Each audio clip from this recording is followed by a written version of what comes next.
tal? Gracias por brindarnos el honor de su sintonía en este martes 21 de mayo, día 81 de las campañas presidenciales. Desde Durango, Claudia Sheinbaum habló hoy sobre los intelectuales que ayer hicieron público su apoyo a Xóchitl Gálvez, lo cual dijo que no es algo para sorprenderse, pues no hay novedad en el frente. También mencionó que en el tema migratorio mantendrá una relación de iguales con Estados Unidos y que buscará generar polos del bienestar en zonas fronterizas. Jorge Álvarez Maínez estuvo en Coahuila, donde participó en un foro convocado por la Universidad Iberoamericana de Torreón. Ahí dijo que en las encuestas se ha reflejado que MC ha tenido un crecimiento importante y que la oposición continúa desplomándose. También el emesista mencionó que su candidatura existe para hablar sobre los problemas del país en los debates y no como sus contrincantes. Xóchitl Gálvez, previo a una reunión con el Consejo Nacional Agropecuario, aseguró que el gobierno de la 4T resultó ser corrupto, calificando al presidente López Obrador de alcahuete, con varios funcionarios señalados por enriquecimiento ilícito, haciendo referencia a los supuestos nexos del dirigente de Morena, Mario Delgado, con Sergio Carmona, el rey del huachicol. Dijo que hasta ahora nadie ha podido desmentir las investigaciones de Estados Unidos sobre el caso. Hubo respuesta de Mario Delgado. Retó a Gálvez a que presente pruebas sobre su presunto nexo con el huachicol. Aclaró que aunque no presentará ninguna denuncia tras la acusación, sí solicitará al INE eliminar los fragmentos donde la candidata de la oposición hizo los señalamientos en el tercer debate presidencial. También negó ser parte de un desfalco de 700,000 millones de pesos y criticó que las declaraciones de Gálvez se basan solo en notas periodísticas. ¿Qué voy a hacer ante la calumnia de Xóchitl Gálvez? Dejarla que se hunda con sus propias mentiras. La acusación que ella ha hecho y el involucramiento además de las autoridades de los Estados Unidos que hace, pues ella tendría que probarlo. Si no, pues es una mentirosa, que eso ya está probado con sus dichos anteriores. Pero yo no tengo ninguna investigación y ella debería probarlo. Luego de que ayer el Gabinete de Seguridad se reuniera con consejeros del INE de cara a las próximas elecciones, hoy el presidente López Obrador informó que más de 500 candidatos cuentan con la protección por parte del gobierno federal. Detalló que tanto las Fuerzas Armadas y la Guardia Nacional estarán en diferentes regiones del país para garantizar que se lleve a cabo la jornada electoral, principalmente donde se ha detectado que existen riesgos por la violencia. Mientras que la Secretaría de Gobernación informó que fueron desplegados 27,245 elementos para realizar labores de patrullaje en todas las entidades. Siguiendo con el presidente, también se lanzó hoy contra los intelectuales que externaron su respaldo a Xóchitl Gálvez, a quienes los tachó de vasallos y serviles de la oligarquía corrupta. Dijo que se viven tiempos interesantes y que se están cayendo las máscaras de los personajes que simulaban. Y luego hay otro grupo que son los pseudo intelectuales, que también actúan como alcahuetes de la oligarquía corrupta. Cuando uno se enfrenta a quienes defienden dogmas o son fanáticos, es muy difícil cambiarlos. No anden insistiendo. Y más cuando se trata de quienes defienden privilegios. Pese a esta declaración, el líder nacional del PAN, Marco Cortés, celebró el apoyo de los intelectuales a Gálvez, hecho que calificó como inédito y que terminará con la polarización, violencia y autoritarismo. Sin embargo, ya hubo quienes se deslindaron de haber participado en el manifiesto. Se trata de la actriz Ofelia Medina y la directora de teatro Lorena Maza, al asegurar no participaron en la firma del escrito y que aparecieron por error. Y es que ante estos señalamientos, hoy se publicó una nueva versión del manifiesto, pero sin el nombre de ambas.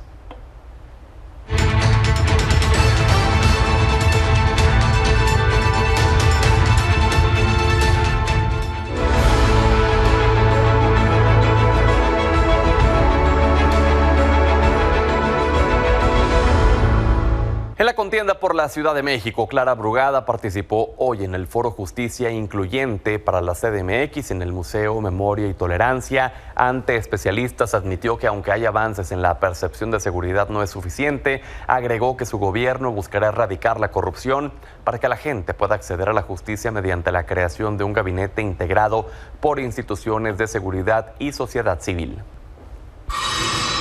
Santiago Taboada afirmó que hay fuga de marcelistas hacia su campaña, aunque destacó que todos son bienvenidos a su proyecto. Al ser cuestionado respecto a la declinación de la candidata de MC a la alcaldía Álvaro Obregón, Esther Mejía, a favor de Morena, Taboada consideró que el hecho demuestra que esta es una contienda de dos. Además, acusó que continúan las amenazas contra líderes de organizaciones que lo han respaldado, por lo que pidió al gobierno capitalino no intervenir en la contienda. El abanderado del PAN-PRI-PRD también declaró que continúan las amenazas contra líderes de organizaciones que se han sumado a su proyecto.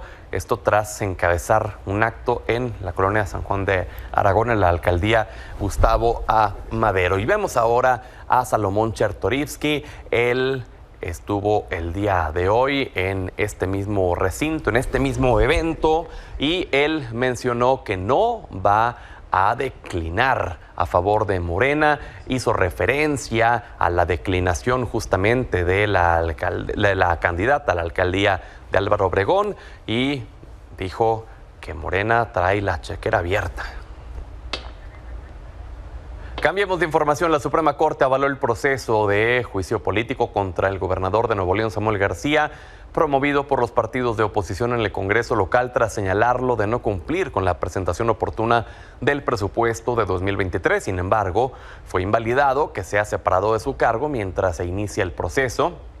Los ministros señalaron que el Congreso no está facultado para alterar el mandato de un cargo de elección popular y que corresponderá al Tribunal Superior de Justicia del Estado resolver el procedimiento. Al respecto, Samuel García dijo que con ello obtuvo un triunfo frente a la oposición.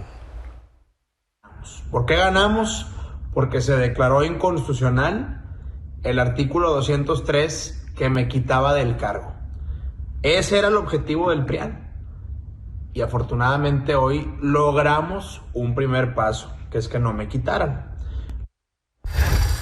Esta mañana el presidente López Obrador anunció que México enviará energía eléctrica a Belice gracias a un acuerdo celebrado con el primer ministro de ese país. Le agradezco a Ramsés Pech que esté con nosotros vía Zoom para hablar sobre esto. Él es asesor de energía y economía. Gracias por tu valioso tiempo, Ramsés. Buenas noches, Pedro. ¿Cómo estás? Un saludo. Oye, Ramsés, ante este anuncio que se dio el día de hoy, se generalizó una pregunta, y es que a raíz de los apagones que hemos visto, mucha gente se empezó a preocupar porque decían, oye, pues de por sí traemos apagones y ahora vamos a estarle dando energía a otro país. ¿Qué nos puedes tú decir al respecto? Ayúdanos a entender esto, ¿afecta o no afecta? Bueno, mira, lo que hay que dejar claro que esta transacción de energía se hace desde el año 1990. Anteriormente era una compañía privada, esta se nacionalizó en el 2011 y desde 2011 a la fecha hay un acuerdo mutuo en donde la Comisión Federal de Electricidad vende y exporta cierta cantidad de electricidad. El año pasado fueron casi más de 400,000 megawatts que se vendieron en el 2023. Y aquí lo que hay que entender que esta no es algo nuevo, es algo que ya venía realizándose. Y esto lo que conlleva es que tenemos que tener no solo cuidado en cuánto la electricidad se está exportando, sino cuánto es la que va a quedar en la península, porque el déficit que tiene la península entre lo que genera y lo que se demanda es casi entre el 40 y el 50% de lo que hace falta, Pedro. Es decir, entonces con esto no se compromete, no habrá más apagones.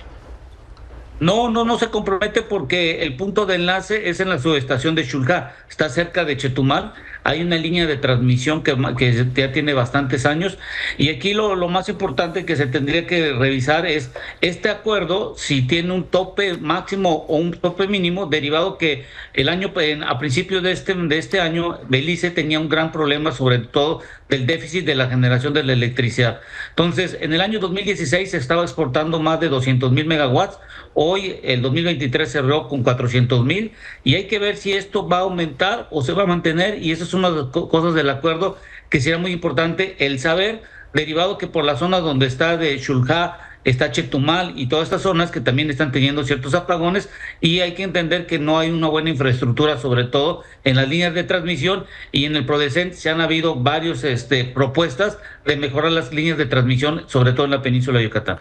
Pues Ramsés, como siempre es un gusto que nos puedas ayudar a entender estos temas que suelen ser muy técnicos, y para entonces estar tranquilos, no se compromete el suministro de energía eléctrica con esta ayuda a Belice. Gracias y como siempre un honor.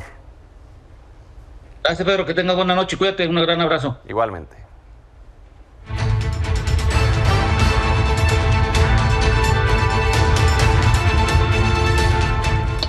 Le agradezco a Kenia López Rabadán, jefa de oficina de Xóchitl Gálvez, César Cravioto, vocero de Claudia Sheinbaum, Laura Ballesteros, coordinadora de campaña de Jorge Álvarez Maínez, que estén con nosotros para hacer un balance no solo de este último debate que vivimos el viernes, sino del conjunto de los 3 debates en general. Bienvenidas, bienvenido. Gracias. Muchas gracias. Muy buenas noches.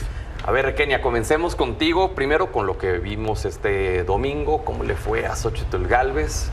Bueno, pues primero que nada decirte que estamos muy contentos en la casa de campaña. Por supuesto que fue un gran domingo. Un domingo en donde en 102 ciudades de este país, las y los mexicanos salieron a marchar, salieron libres, no como esas manifestaciones o esas llenadas de Zócalo que tiene Morena, con acarreados, con amenazas, con pagos en efectivo ese día. No, este domingo pasado, todo México sale a marchar para decirle a Xóchitl Gálvez: queremos que seas presidenta de México, pero también para decirle al presidente de la República: ya basta de este gobierno corrupto. Y bueno, sin lugar a dudas, el domingo fue maravilloso también, porque Xóchitl Gálvez demuestra cómo tiene la sensatez, la claridad, la inteligencia de atacar el problema número 1 que le preocupa a los mexicanos, que es la inseguridad. Y por el otro lado vemos a la señora Sheinbaum, que evidentemente pues no puede hacer otra cosa más que seguir abrazando a los delincuentes, porque lamentablemente eso es lo que le ordenan desde Palacio Nacional. Así es que un gran domingo, un gran día para México y evidentemente un gran día para la campaña de Xóchitl Gálvez y para la democracia, pero la parada que sigue es la más importante y es la del 2 de junio para ir a votar por Xóchitl Gálvez. César, te vi en desacuerdo. No, pues me da risa, pero qué bueno que está optimista, Kenia. Generalmente está de malas, hoy está optimista. Siempre ando de buenas. Sí, hoy está optimista y eso me parece muy bien. Pues muy contentos porque después de 3 debates quedó claro que quien tiene más empaque, quien tiene más conocimiento, quien va a gobernar este país, pues va a ser Claudia Sheinbaum. Y lo va a hacer primero porque en todos los temas, incluyendo los de este debate, habló de lo que ella ya hizo como jefa de gobierno, cosa que es la única que lo puede decir, porque es la única que ha gobernado pues una ciudad tan complicada como la Ciudad de México.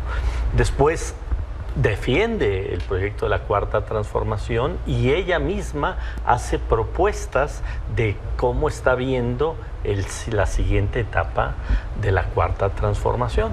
Cuando la candidata del PRI y del PAN quiso llevar el debate a lodo, a un debate de lavadero, pues Claudia le dijo: no, pero aquí estamos en otra cosa, vamos a hacer planteamientos, vamos a hacer propuestas, no me voy a enganchar. Entonces Xóchitl se quedó un poco enojada de que no le entró Claudia a ese debate de lavadero que le encanta a Xóchitl.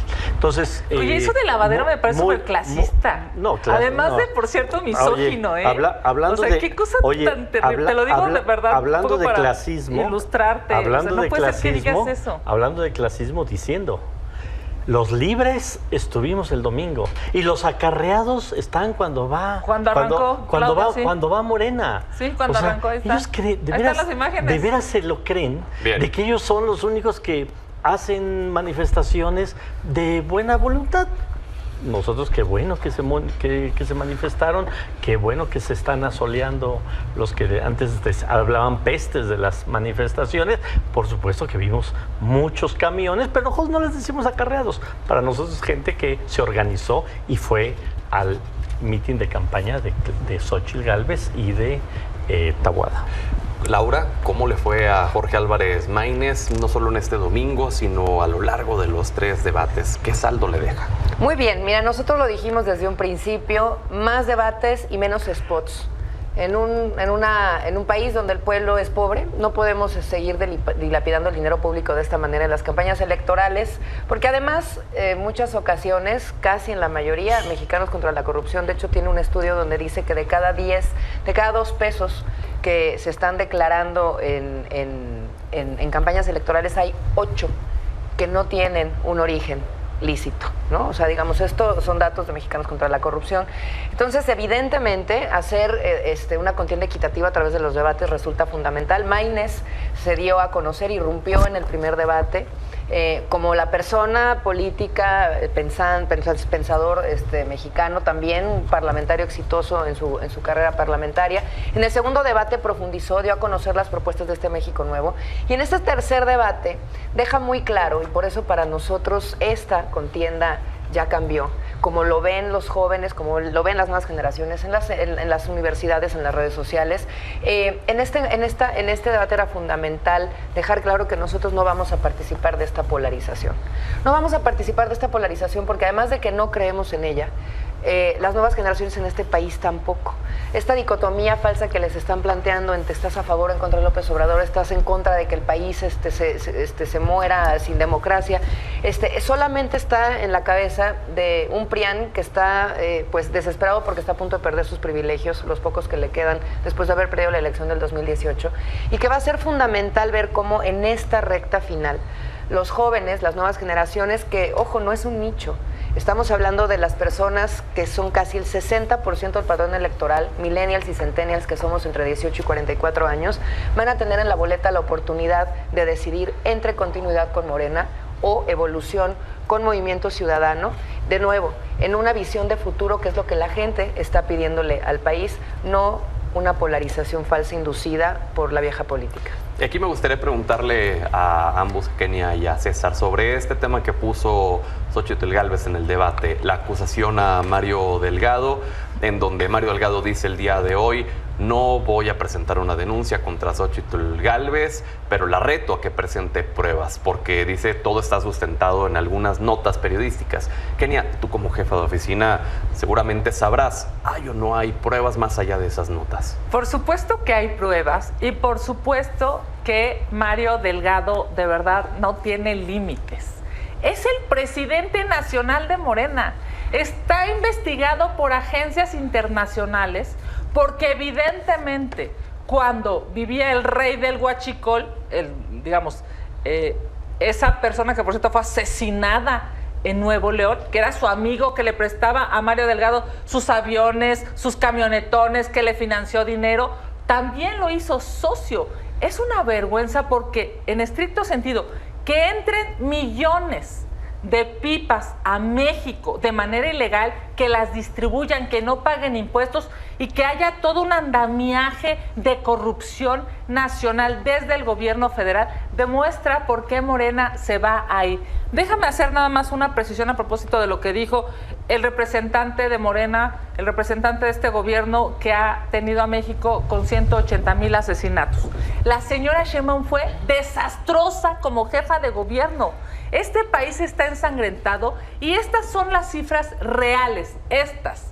No las digo yo, no las dice el PAN, no las dice la oposición, las dice el Secretariado Ejecutivo. Estos son los datos del Secretariado Ejecutivo. ¿Cuántas son? De Seguridad Pública. Dice que pasamos de 56 asesinatos por cada 100,000 habitantes a 66 con ella.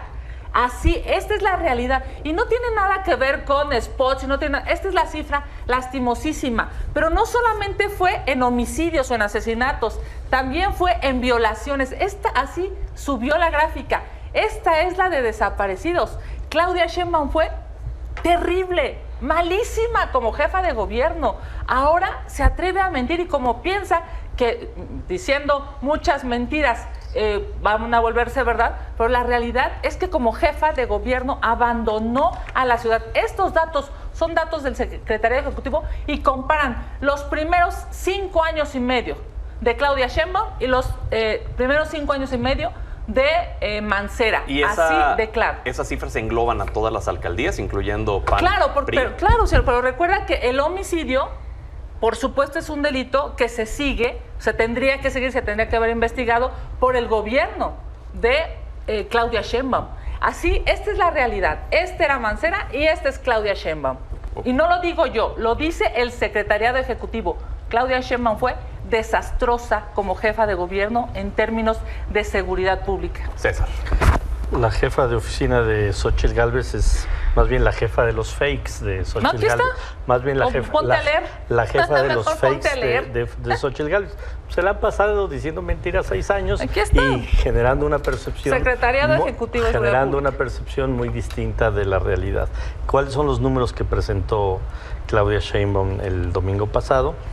En 2007 hubo 8.887 homicidios en este país.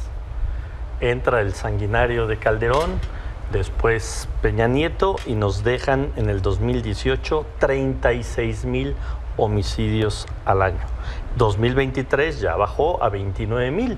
Todavía son muchos y todavía no estamos satisfechos y en la segunda etapa de la cuarta transformación seguiremos bajando ese número.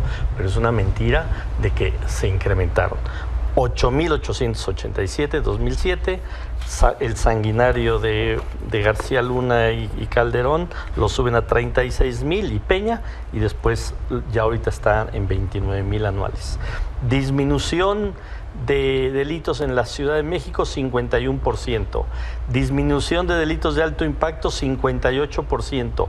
Percepción de seguridad en la Ciudad de México también mejoró 33%. Y a nivel nacional, la percepción de inseguridad que teníamos cuando llegó este gobierno, 76% los mexicanos se sentían inseguros, hoy 59%, sigue siendo alto, seguimos trabajando para mejorar estos números, pero es absolutamente fakes, mentiras. Van a llegar con esa estrategia, empezaron con esa estrategia desde el día 1 de este gobierno, vamos a llegar al 2 de junio con esa estrategia, queriendo decirle mentiras a los mexicanos les van a poner un alto el 2 de junio, los van a poner en su realidad, a ver si a partir del 3 de junio son una mejor oposición y ya no dicen tantas mentiras, porque la gente está harta de esa realidad alterna que quieren plantear, de que este país se está derrumbando, de que este país es un desastre, de que este país está peor. ¿Sabes que domingo fue el día Pues claro que más no. La gente el domingo tiene más sangriento? memoria y sabe quiénes fueron los priistas y los panistas, César, gobernando. Lo saben perfectamente, por eso no se dejan engañar por estos fake. Y respecto al tema de Mario Delgado, pues es parte de una de un fake más. Y Mario ya lo dijo, tienen pruebas, preséntenlas, así de fácil. Laura, ¿qué podemos esperar en esta ya semana solamente que queda de campañas de Jorge Álvarez Maínez? ¿Cómo aprovechará esto que tú dices le ha dado como un impulso, el tema de los debates? ¿Cómo lo va a capitalizar de cara a la elección?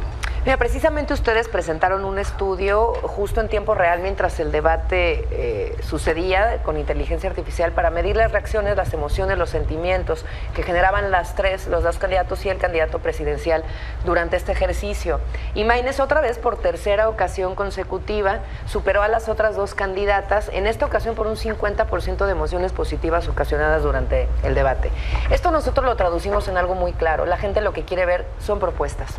Entonces, de nuevo, ¿no? Estas discusiones, estas peleas, cómo se pasan la bolita para ver quién fue quien tuvo más muertes o quién tiene el peor de los Garcías, pues es un típico comportamiento de la vieja política para no llegar al fondo de las cosas y no reconocer que están en una estrategia fallida de seguridad, que tienen al país sumergido en una guerra, iniciada por el PRIAN, continuada por Morena, no ha salido de ahí, y que además han militarizado la seguridad pública del país sin ningún resultado. Ahora que están dando tantas cifras, pues tienen que estar ustedes conscientes con cifras del INEGI que de 2004 a la fecha han aumentado en un 300% la cifra de asesinatos en este país y han aumentado en un 100% la militarización de la seguridad pública con la entrada de Fuerzas Armadas. Eso habla del fracaso de la estrategia fallida. Esto habla también de la necesidad de tener una tercera vía en la boleta, en la mesa, precisamente para dar una propuesta muy concreta. Yo quisiera concluir cómo vamos a terminar la campaña. Quisiera concluir esta participación con eso, con propuestas y más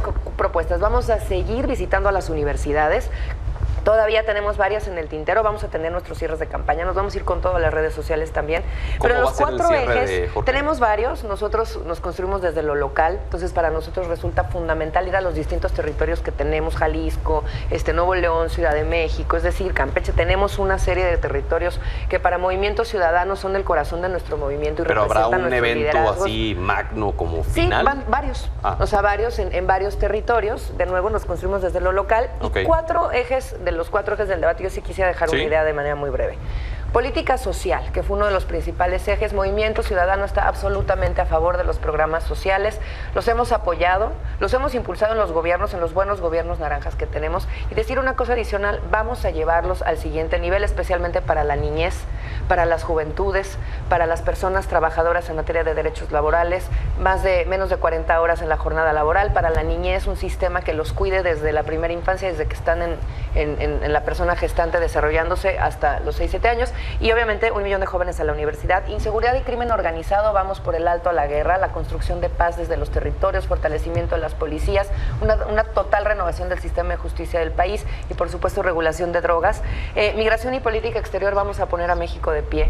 Vamos a volver a traer a México esta grandeza migrante que tanto nos hace sentir orgullosos. Y democracia, pluralismo y división de poderes, nosotros vamos por una división de poderes, por una defensa de un sistema de gobierno que nos represente a todos, de pluralidad, de diversidad, y que podamos estar representados en un gobierno con Maínez como presidente, pero también en un Congreso, con un Congreso que defienda las causas ciudadanas. Ya nos decía Laura cómo será el cierre de Jorge Álvarez Maínez. Me gustaría que nos compartieran los cierres de sus candidatas que en esta recta final, y con eso concluiríamos, se nos fue el tiempo volando.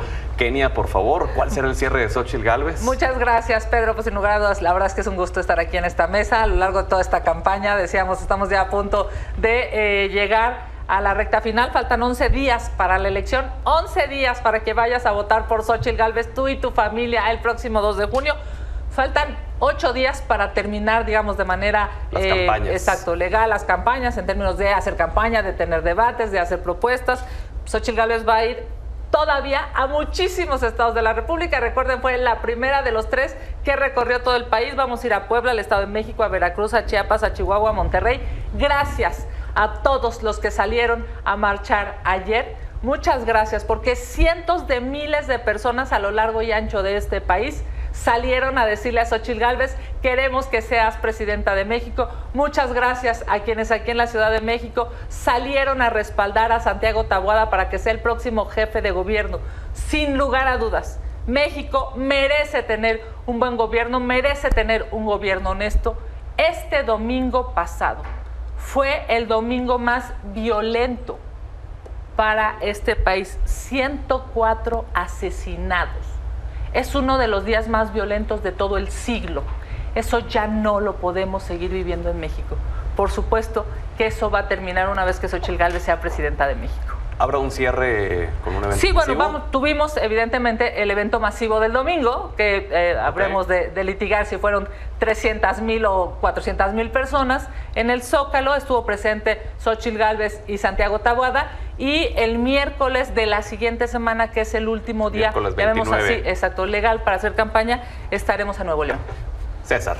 Bueno, Claudia Sheinbaum va a estar recorriendo distintas capitales de distintos estados para hacer sus cierres, y el gran cierre será el último miércoles de mayo, el 29 de mayo, a las 4 de la tarde en el Zócalo de la ciudad. Estará junto con la próxima jefa de gobierno, Clara Brugada, aquí cerrando en la Ciudad de México, y estará reforzando todos los logros de la Cuarta Transformación, las 28 millones de familias que tienen programas sociales, el aumento del salario que fue de 86 a 247 pesos, mientras que cuando gobernaba el PRI y el PAN subían 1 peso, 20 centavos cada año el salario mínimo, cómo disminuyó la pobreza, creció el bienestar, la sólida economía que tenemos en el país y también los nuevos programas que vienen, mujeres apoyo de 60 a 64 años,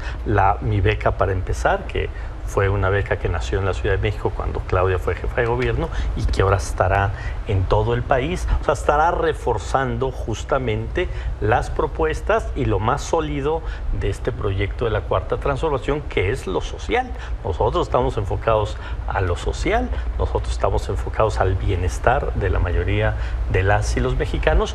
Por eso también pues tenemos los resultados que tenemos. Alto índice de aprobación del presidente López Obrador, y Claudia, nuestra candidata, pues va muy arriba en todas las encuestas y se va a reflejar. Y nosotros también pedimos a mayor votación, mayor posibilidad de crecer la diferencia, porque estas reuniones de la presidenta de la Corte con Alito Moreno, uno de los presidentes de los partidos que aquí viene a apoyar Kenia, frente, sí, lo que quieren es justamente judicializar el resultado de la elección. Okay. Se van a quedar con las ganas porque la gente masivamente va a salir a votar, vamos a ganar la mayoría de los estados, vamos a ganar el país. Fraude, que no sepan perder. No, al revés. Estamos acusando de que ustedes se vuelvan a empezar a judicializar con... ¿Qué cosa? No, eso se nos acabó el tiempo. Eso no es fraude. Kenia, Al César, contrario, para ser equitativos en cuestión de las judicializar.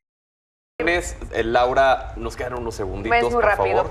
porque estamos nosotros concentrados en las propuestas. De nuevo, no vamos a entrar a esta polarización. Los jóvenes son hoy la fuerza política más importante del país. Como ya lo dije, cerca del 60% del padrón somos nosotros y vamos a tener la oportunidad de elegir entre continuidad con Morena o evolución con Movimiento Ciudadano. Vamos a traer un México nuevo a la mesa. Votar por Movimiento Ciudadano es votar por las energías limpias, por el aire, por el agua, votar por la lucha contra la emergencia climática, votar por la niñez, por las juventudes, votar por un México que nos traiga de nuevo futuro, ese futuro que todos queremos, y por eso mismo pues les queremos agradecer todo el apoyo que nos han dado, de verdad, gracias infinitas, y nos seguimos viendo en las universidades. Gracias por haber estado con nosotros. Gracias. Y nos vemos la siguiente semana, ya la última mesa previo a la jornada de la elección. Oye, pero nos invitas el 4. Claro sí, que sí. Claro, a ver qué cara trae Kenia. A ver qué cara trae Kenia. Pausa, A ver qué cara trae. Luego de que el presidente de Argentina, Javier Milei, llamara corrupta a la esposa del mandatario español Pedro Sánchez, la tensión crece entre ambas naciones. Hoy España pidió a la embajadora en Buenos Aires que se retire. Javier Milei recientemente dijo: yo voy a ir a España a ver si me detienen de que me entreguen un galardón por allá. Y está Estefanía Naro, consultora geopolítica, para hablar de qué sucede geopolíticamente con España y con Argentina. Estefanía. Y es que geopolíticamente hablando, Pedro, lo hemos dicho aquí muchas veces, la peor política exterior es la interior. Y eso es justamente lo que está pasando en estos momentos entre España y Argentina, porque fíjate que hace unos meses, que es la parte que ya nadie se acuerda, los españoles empezaron a insultar a Milei, diciéndole fascista y drogadicto.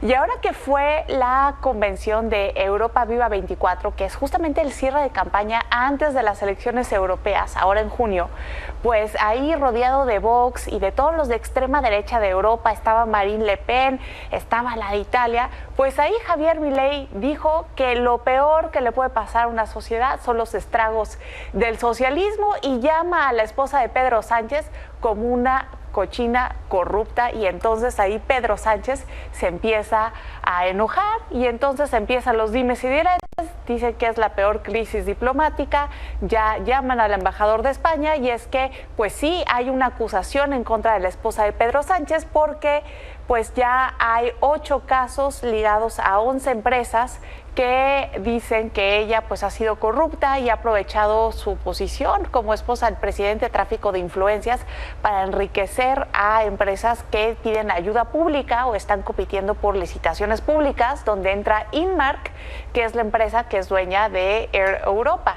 Entonces, claramente es un caso donde tiene connotación electoral para ambos casos, pero lo que sirve para casa no sirve necesariamente para el exterior. Oye, y con este conflicto, con esta disputa, ¿quién se favorece más o a quién le afecta más? Bueno, pues le afecta más a Argentina. De hecho, Argentina tiene la mayor diáspora de españoles fuera de España, son cerca de 350,000 españoles. Okay. Y después de Estados Unidos, España es el segundo inversor más importante de Argentina. Tiene cerca de 18 mil millones de euros anuales, es lo que invierten. Entonces, claramente le pega a una economía argentina que, si bien Milei ha logrado bajar la hiperinflación, pues todavía sus medidas de austeridad tienen a muchos en el desempleo y a muchos en las calles protestando contra sus medidas. Oye, ¿esto es lo que veremos de Javier Milei en el manejo de la política exterior de Argentina?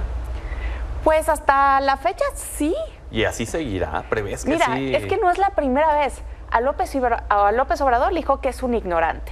A Gustavo Petro de Colombia le dijo que era un terrorista asesino. Y ahora se mete con la esposa de Pedro Sánchez en España también. Hay que ver qué tiene España, que todo el mundo se está peleando con ellos últimamente, porque aquí López Obrador también le ha dado ¿O qué sus tiene llegues. Javier Milei en el manejo de sus relaciones exteriores de esta forma, no? Pues es que, ¿cuál manejo de relaciones exteriores? O sea, se salta la Cancillería, lo lleva a él, y esto es prácticamente una característica del populismo, tanto de izquierda como de derecha. Lo vimos, por ejemplo, con Donald Trump, que él es fanático de Donald Trump. Aquí también de alguna manera lo vemos con el presidente, que lleva prácticamente todas las funciones, y esto no nos lleva a nada bueno, porque están de regreso los nacionalismos. Con los insultos al exterior, los nacionalismos se encienden, nos olvidamos de los problemas internos y volteamos a ver el exterior. Algo similar pasó con Ecuador, con Así Noboa. es. A Noboa, fíjate, no sabíamos, hablábamos tú y yo en el corte que quién tenía la peor política exterior, y tú mencionabas a Noboa. Pues a Noboa el 60% de los ecuatorianos apoyan el asalto a la embajada mexicana. Ahí está para lo que sirve la política exterior en tiempos de nacionalismo. Pues Stephanie, muchísimas gracias. Como siempre es un honor tenerte con nosotros. Gracias a ti, Pedro. Nos vemos la próxima semana. Y vamos a la pausa y ya regresamos. En Irán, tras declararse 5 días de luto nacional por la muerte del presidente, miles de personas se congregaron para darle el último adiós. خیلی حادثه ناگواری بود برای همه ملت به خصوص مردم منطقه، چرا که آقای رئیسی نماد خدمت رسانی و جهاد برای مردم. Así la situación. Gracias por el honor de su sintonía. Hasta mañana.